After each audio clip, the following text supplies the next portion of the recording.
A ergonomia, que seria basicamente o conjunto de regras e normas metódicas para que possam visar mais o conforto do funcionário, a maior efetividade que há dentro da empresa e também a diminuição de riscos e prevenção de acidentes. O termo foi utilizado pela primeira vez em 1857 pelo polonês Wojciech Jastrzebolski, este que nomeou-a como uma ciência do trabalho responsável e devido ao conhecimento do ser humano, suas relações, disciplina e suas motivações. Vamos passar? Primeiramente, os ambientes de trabalho não eram equipados com fatores ergonômicos. Esse que com pesquisa técnicas científicas foram visados, que aumentava em 235% a produtividade. Além disso, aumentava a saúde dos trabalhadores que estavam envolvidos. Uma grande mudança em todo esse processo foi as revoluções e movimentos sindicais entre os anos de 1970 e 1980.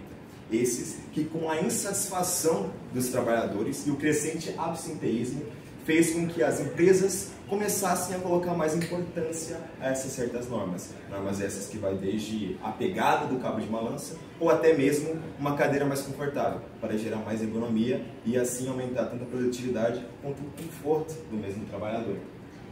Pode passar?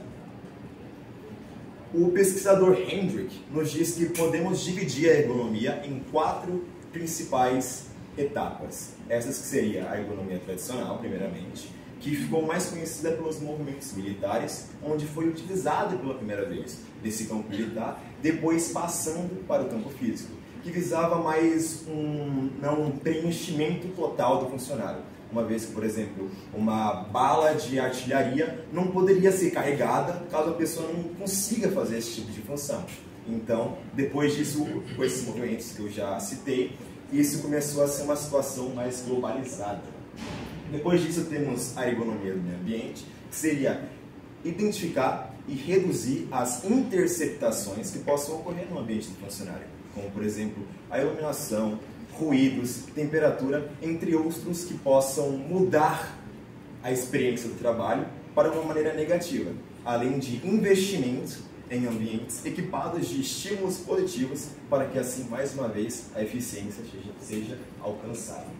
Depois disso, temos a ergonomia cognitiva, porque depois que a tecnologia da informação foi se intensificando na década de 1980, podemos ver que isso começou a ser uma extensão do cérebro humano.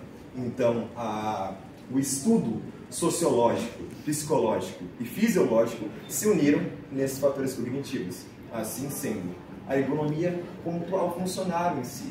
O que ele pensa de tudo isso? Como esse ambiente está montado para a experiência dele. Isso também é de suma importância.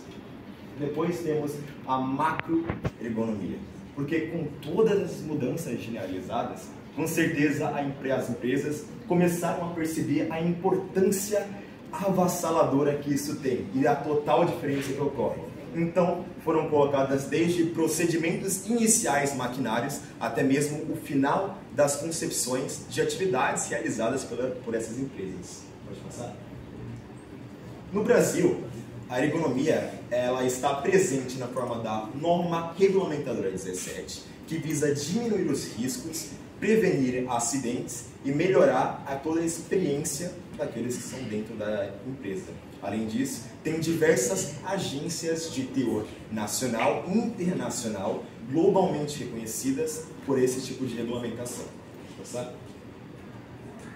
Então, sobre a questão da ergonomia no home office, é interessante manter o computador sempre com o monitor na altura dos olhos, pode colocar um suporte para o notebook, para que assim você tenha uma melhor posição, pode ter uma cadeira ergonômica, assim como várias outras convicções que você tem que ter nesse ambiente, como por exemplo os ruídos, a iluminação, temperatura, entre outros. Porque por mais que possam parecer coisas pequenas, com o passar das horas, dos dias, dos meses e dos anos trabalhados, mesmo as menores coisas podem vir a fazer uma grande mudança, porque é visto, com várias pesquisas, que a falta de ergonomia faz com que aumente os riscos tanto de deficiências de mobilidade física quanto psíquicas, psicológicas.